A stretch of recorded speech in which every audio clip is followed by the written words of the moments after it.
regime, we have received sufficient empathy. I believe that if government will have empathy on victims, it will help to create. Before the prayer, let me hear from Senator Ningi. Mr. President, my name is Senator Abdul Ningi, and I represent Bauchi, Center of Bauchi State. Mr. President, this is not an interesting time in this country. And Mr. President, for those who follow social media, particularly the Senate Forum, when Onanuga, the president's spokesman, wrote that the president has canceled his trip to South Africa and Angola, I was the very first person to forward that to our forum, to our platform, and went ahead to say, this is the right thing and the proper thing, and therefore is commendable. If you're a Nigerian, and a decent Nigerian, and a patriotic Nigerian, and you think that does not matter, I think you need to question your patriotism. You need to question your citizenship. Mr. President, at this point in time, what we require is a collective concern. This is not a military regime.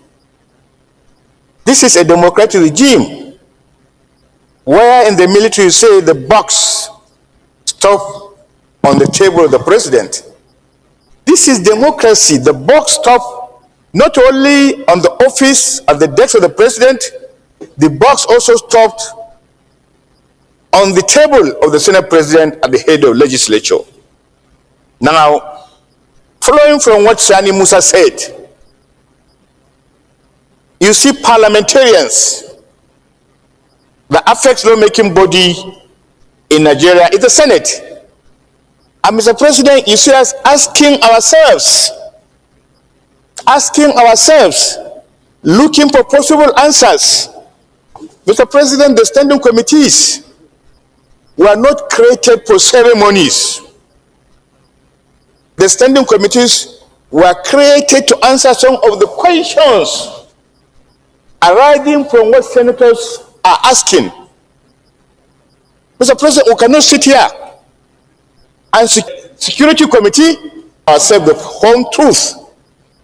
Mr. President, it's just like a mirror. You put a mirror in your front, you see yourself, breaking the mirror will not change that image.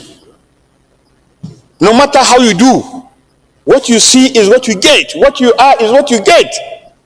Mr. President, we need to be proactive, and we need to come with a very clear perspective how to deal with these issues. Mr. President, you and me discussed yesterday that the widow of late Uba said nobody talked to her after her husband was gunned down. Nobody has communicated to her. Who are we going to ask? Are we going to tell the president to call commander-in-chief to ask? Or are we not having committee of the army here that will call the people? Look at this interview by Mrs. Uba, Musa Uba. What did you do and what did you not do? We learned from Governor of Kebbi State that officers were withdrawn. And we lament. Are we not having standing committees that are supposed to call these people?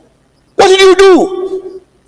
And we keep passing the ball from Maradona to Pele. It is not going to work for us.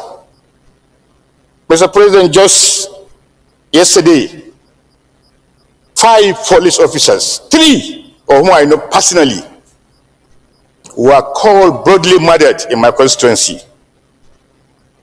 What was the fault? They went to separate a fight between bandits and farmers. And these gentlemen were called brutally murdered. Mr. President,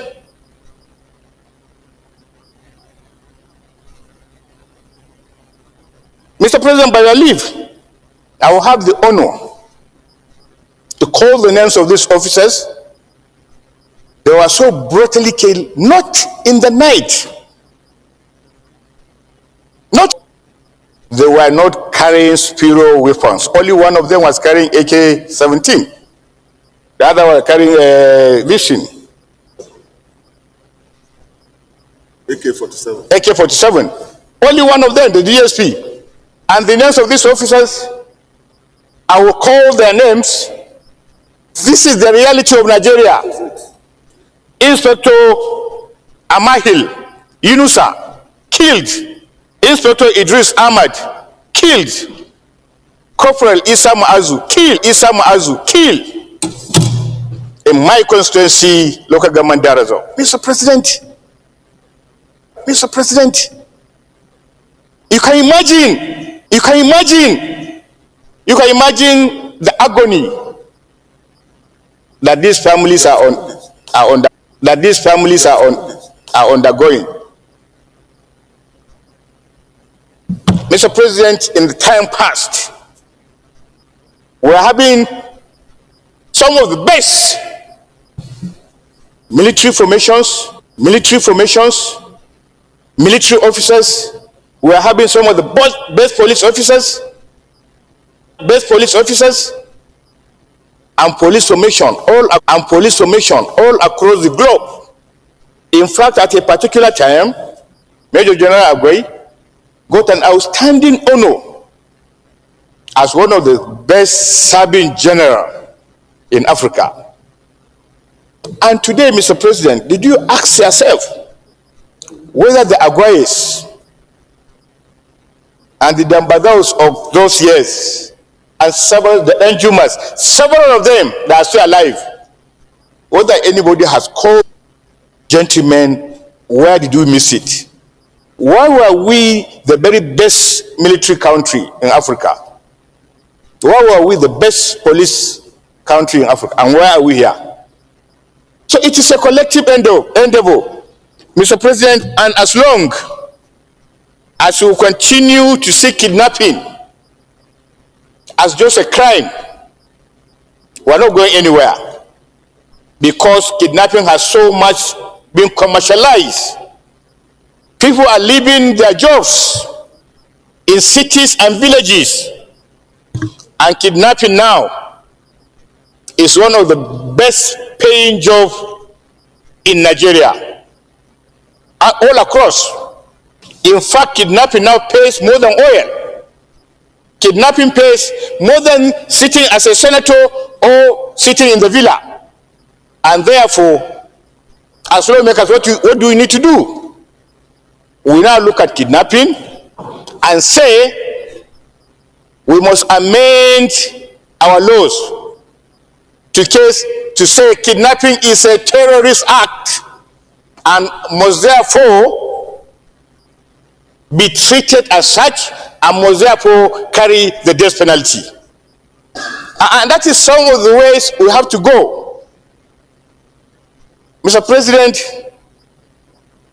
the entire security architecture of our country we need just to sit down. It is not about talking in plenary here. It is not talking about one committee or the other. We must be able to find out. It's not about just national security. Our office, with the understanding of the SP, must find a way in a situation like this. Before we even peruse to the matter in details, we need to come here and we do some of these things that we only do it probably to appease our constituents, but the matter is not solved. Appeasing our constituency is just secondary.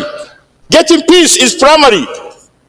People want to turn our country upside down, and we are looking at it as a joke.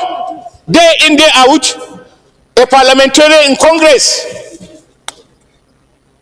will make a whole contingent of federal government go there. Member of Congress, that is an equal of number of house. One person. Member of the subcommittee. Did you elect Trump? Did you elect him? The answer is no. As they are doing, we must also do. We are here because people elected us. And we are not answerable to any member of Congress, and we should not. But we can partner. We can partner. If they want to hear from us, they should hear from us. If we want to hear from them, we can hear from them. I've been to the Congress 3 times. I've been to UK Parliament 3 times. All on equal pedestal. Therefore, we must know our honor, our dignity. People will think that we have no standing. We have standing. We are the largest country in Africa and the biggest black nation on the face of this, and therefore leadership must be provided. Let's just look inward. Let's put our acts together, and then we dare any outside power. But we have to put our acts together. Where the leadership comes begging, we must make it right. Where they need to be commended, we must commend them. The Nigerian people we must inspire them to believe what we are saying. Every day we talk like this, we talk like this. You go to the media, you go to the press, there's all talk. And that is true. But we need to change these things. Mr. President, I pray that in one of the prayers, we'll give a 1-minute silence on behalf of these murdered police officers. I so submit. Senator Ndume. I'm Senator Ali Ndume from Borno South. Mr. President, I want to actually commend my colleagues for showing deep concern and extensively discussing this very, very important